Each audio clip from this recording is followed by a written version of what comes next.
Hello friends. Today I have brought you audiobook summary of the book Learned Optimism by Martin Seligman, a PhD professor of psychology at University of Pennsylvania and a past president of American Psychological Association. He is a leading motivational expert and an authority on learned helplessness. Most of us wallow in defeat and self pity when faced with adversity. We see failure as an insurmountable barrier, and instead of trying again, we stay down. This way of life is common to pessimists. Pessimism strips us of whatever confidence we have and leads us to depression unless we change the way we think. In this summary, you will learn how to change your life by adopting optimism and explore the limitless possibilities available to you if you stop blaming yourself for everything. So let us start the audiobook summary. Learned Optimism. Chapter 1. It's impossible to achieve long-term success as long as we are pessimistic. Success is often attached to talent and hard work, but one aspect of hard work many people overlook is confidence. Confidence is the main component of optimism. It is the foundation on which it is laid. Unless we are confident, we will find it hard to overcome obstacles. Confidence is what makes us push forward even when things seem hard. It's the driving force that makes us successful in school, at work, or in our businesses. Pessimism, on the other hand, kills all of our confidence. Without confidence, we lack self-control and the will to keep going. We blame ourselves for everything, and we are quickly drawn into a depressive state that can become very devastating. We become hopeless, and we place little to no value on ourselves. Pessimism is not an ideal way of life, and it should be disputed as much as possible. Martin Seligman's belief that we should all embrace optimism should resonate in our hearts. Learned optimism is possible because our explanatory style can be changed with consistent determination.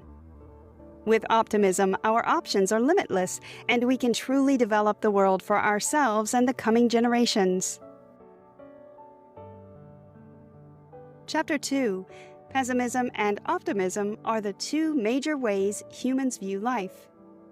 Most of the things we do come from our choice between these two ways of life. A pessimist is one who views life from the negative side at all times. He's always thinking about the worst-case scenario, and he's always far from being confident. An optimist, on the other hand, is more concerned about the positive aspects of life. He's not deterred by failure, and he sees every action as a learning experience. Two parents watched their new baby in her early days. The father noticed that their little girl didn't respond to sounds, and he automatically assumed that she was deaf. He referred to his deaf grandfather and told his wife that he was responsible for the child's deafness. On the other hand, the mother was calm and collected. She believed that her child was not deaf, but that she was not yet used to responding to noise. Both parents consulted a physician, and even though the physician said the child was okay, the father was still not satisfied. He assumed the worst and feared greatly until he fell into depression. After some days, however, the child started responding to sounds, proving the mother and the physician right. A lot of us exhibit the father's behavior in many areas of our lives. Like all pessimists, the father automatically assumed the worst and blamed himself for a terrible situation. Pessimism kills our confidence and replaces it with blame. We are always quick to focus on the negative side of things, and that's a very wrong way to approach life. Pessimism plants depression and helplessness into our hearts when we embrace it. As humans, we have been socially conditioned to view failure as a lack of talent and hard work, but this is not entirely true. Failure can happen even when we are talented and hardworking. What makes us better is our ability to overcome that failure by being optimistic. One of the many things we fail to understand in life is that we can control helplessness once we put our minds to it. The first step to doing this is to know why we are helpless. Helplessness occurs when we resign to fate because we believe that we are powerless to change anything. It shuts our eyes and minds to other available options, thereby limiting our chances of escaping. When we realize what makes us helpless, we can make conscious efforts to fight it and become stronger. Chapter 3. The way we explain bad experiences to ourselves goes a long way in determining how we react to a situation. If you give people something as a reward for completing a task, they'll most likely continue doing that task to get more rewards. However, if you stop the reward, the people are going to react in two different ways. Some people will stop making any effort to complete the task, while others will continue the task, believing it's only a minor setback. Our systematic way of accepting and explaining adverse events goes beyond the words we mouth when we fail or falter. The way we explain negative things to ourselves is a habit of thought learned in our childhood and adolescence. Our explanatory style comes directly from our view of our place in society. It distinguishes us from being seen as pessimistic or optimistic, and it makes us know whether we think we are valuable or worthless. There are three essential dimensions to our explanatory style, and they are permanence, pervasiveness, and personalization. Permanence. Pessimists give up quickly because they believe that the causes of the bad events that happen to them are permanent. To them, bad events will persist. Therefore, it will always be there to affect their lives. Optimists, on the other hand, resist helplessness and believe that the causes of bad events are temporary. Pervasiveness. Pervasiveness is all about time and mindset. Some people have developed the ability to put their troubles neatly into a confined space and go about their lives, although one crucial aspect is in disarray. Some are not blessed with this ability, and they make sure that all other areas of their lives suffer when one is in disarray. The first set of people are those believed to make specific explanations, while the latter are those who make universal explanations. To think positively, we must learn to do away with universal explanations and embrace specific ones.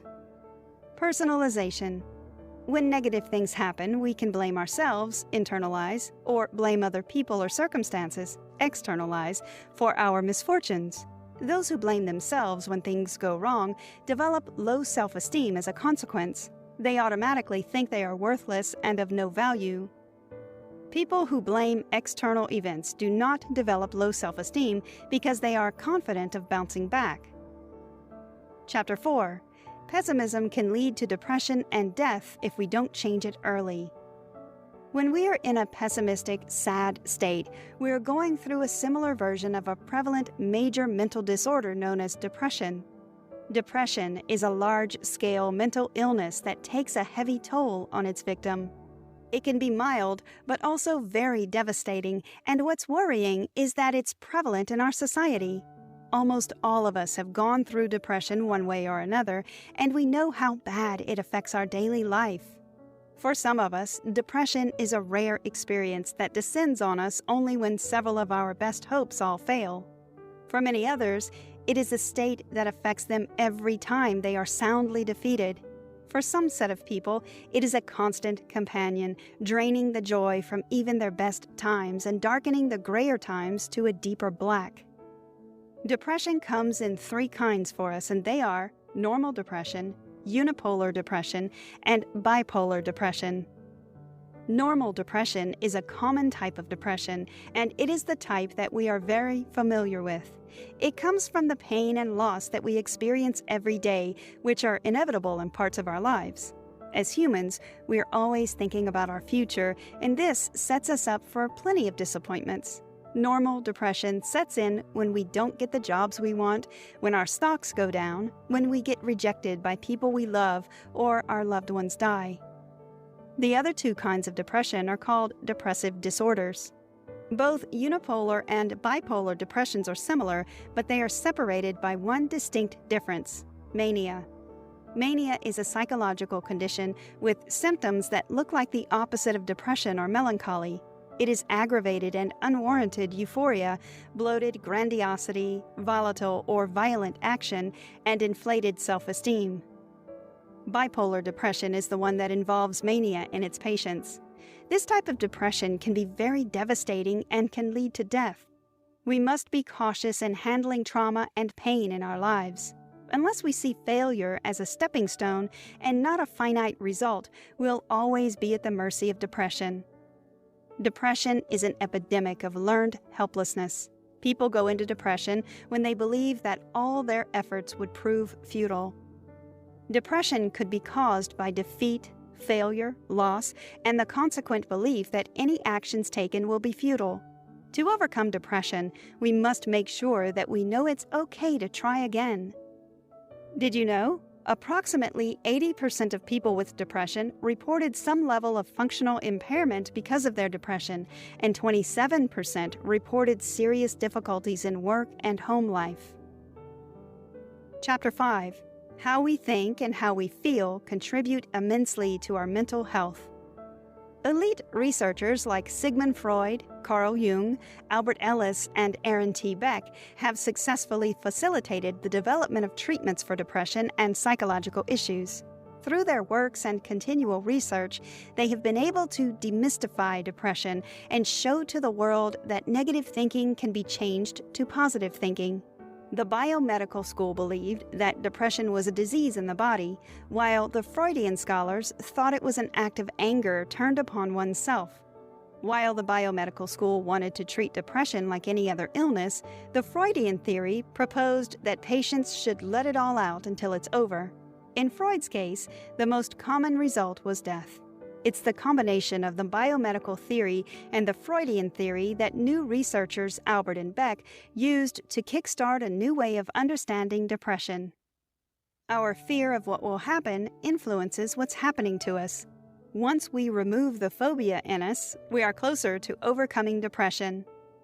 Negative thoughts can be very telling on us emotionally and physically. The less we think of ourselves, the more we sink into the abyss of mental disorders. We must control our reactions to things because they determine our emotional intelligence. Most of the things we worry about are things that are beyond our influence and control. Worry should only be encouraged if it will trigger a response that would affect the current situation. For example, worrying about someone else's sickness doesn't do any good for you or the person. Instead of worrying, take actionable steps to make sure that the person has everything they need to facilitate their recovery. It is essential to seek professional help from people who understand the intricacies of depression. Cognitive therapy gives us the chance to review our emotional stance and make conscious efforts towards adopting positive thoughts. Develop mantras and start meditations to clear your mind and soul. Shy away from negative analogies and be more positive about yourself. Chapter 6. Treating depression is not enough. Much of psychotherapy is focused on getting depressed people out of depression, but what about sustaining optimism in people so that they do not become depressed at all? This question eluded the author, Martin Seligman, until he met a man during a flight to Philadelphia from San Francisco. The man, John Leslie, struck a conversation with an irritated Martin and piqued his interest with his introduction. The 60-year-old Leslie told Martin, "I raise horses. When I come to a crossroad, all I have to do is think which way I want the horse to go, and he goes that way. In my job, I raise men, and all I have to do is think about what I want them to do, and they do it." The ensuing conversation after the introduction opened Martin to a new wave of reality. We focus more on curing depression and paying little attention to preventing it. Optimists generally do better in life. They are more brilliant, more likely to succeed, and have a higher chance of living longer. Optimism requires persistence and determination. It's easier to fall into depression than to remain positive. We must always find ways to celebrate ourselves and enjoy our victories, no matter how small they are. By understanding the virtue of pessimism along with its persuasive, devastating consequences, we can learn to resist pessimism's constant callings. We can learn to choose optimism for the most part, but also to heed pessimism when it is warranted. The choices we make as adults can reflect on our kids. Unlike adults, children cannot sustain hopelessness for a long time. The average child, though often depressed, is always looking forward to a better tomorrow. Children don't just listen to what adults say, they listen to how they say it and when they say it. Children are quick to notice favoritism because they pay attention to our actions and how we talk to them. If we are always dejected and resigned in front of them, they'll likely copy our model and become pessimistic. Our explanatory style affects the way our kids view life. The way we talk to them, the way we criticize them, and how we teach them to see life gives them a foundation on which to build their lives on. Chapter 7. When applied, optimism has the power to change us from losers to winners in every area of our lives. You might wonder, how does a child's explanatory style affect his performance in the classroom? As mentioned earlier, pessimists wallow in defeat and find it hard to bounce back, while optimists see defeat as a minor setback that can be brushed aside. In the classroom, the best awards go to the kids who are not put back by failure or defeat. One particularly useful way of handling negative self-talk is by using the ABC technique, developed by the psychologist Albert Ellis. This technique involves 3 steps: adversity, belief, and consequence. Adversity. Someone you love doesn't return your phone calls. Belief. He or she doesn't like me. My jokes are not funny. I'm ugly. Consequence. You feel sad and depressed all day. Changing the way we think determines the kind of day we will have. When we flip the ABC technique to look positive, we have something like this. Adversity. Someone you love doesn't return your calls. Belief. Maybe he or she is busy or unavailable. Consequence. Unbothered, because he or she will call back later. Alan was a 9-year-old boy who struggled to grasp primary education. However, he was excellent in drawing and was the best in his art class. When Alan was 10, his parents separated and he fell into depression. He blamed himself for their separation and thought of himself as a failure. His art teacher refused to give up on him, and with persistence, she changed Alan's explanatory style. When children are down and dejected, it's not advisable to continue to suppress them. They need to know that not everyone can learn quickly and that they are not hopeless or worthless. Pessimism kills confidence in children and makes them depressed. As adults, we need to be optimistic around them to give them a sense of hope. As can be seen in sports too, great teams who win consistently are composed of optimistic individuals. The more confident a team or an individual is, the higher their chances of winning consistently. An athlete who believes he can't win won't win. The best athletes in the world have failed countless times, but what makes them stand out is the power of positive thinking. We need to convince ourselves that we are good enough to win to increase our chances of winning. Optimism also leads to good health, while pessimism can cause devastating illnesses in our bodies. Our health is delicately connected with what goes on in our environment, which means that external factors can affect the way we think. Pessimism conditions the brain to be docile and weak, setting it up for attacks from mental and physical illnesses. When the mind is used to being redundant, it barely takes action against attacks to the body. Chapter 8. In choosing a leader, people are more drawn to optimistic people than those who are less confident of themselves. A lot of politicians employ tactical empathy as a way of buying their way into people's hearts. Tactical empathy involves playing yourself down to a vulnerable state so that people would pity you in advance for the mistakes you'll make. This approach only brings negative results and in most cases leads to defeat. When people want to choose a leader, they are more interested in how they carry themselves and how they inspire others. When you check the speeches of past losers in the U.S. presidential campaigns and that of the winners, you will see a stark contrast in how much they believe in themselves. Optimism sells your idea better to the people because they are assured of a response from you when things go awry. Pessimism and optimism have given us a platform on which we can predict future events using our history.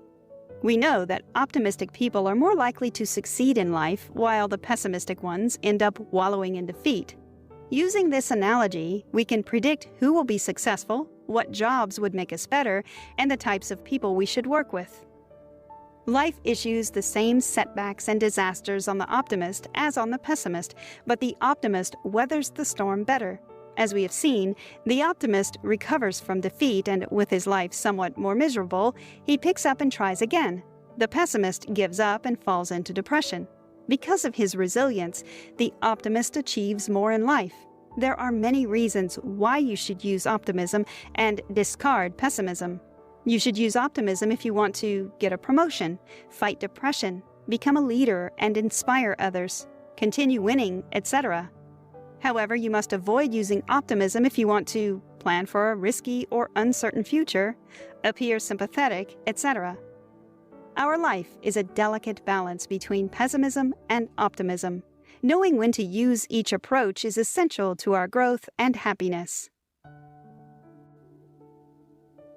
Chapter 9.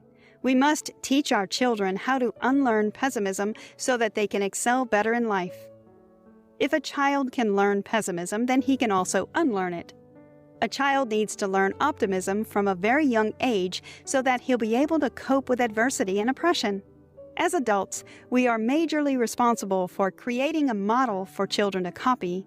A kid born into a home where everyone is optimistic will find it easier to develop faster and win more in life. We must teach our children how to think and react to situations.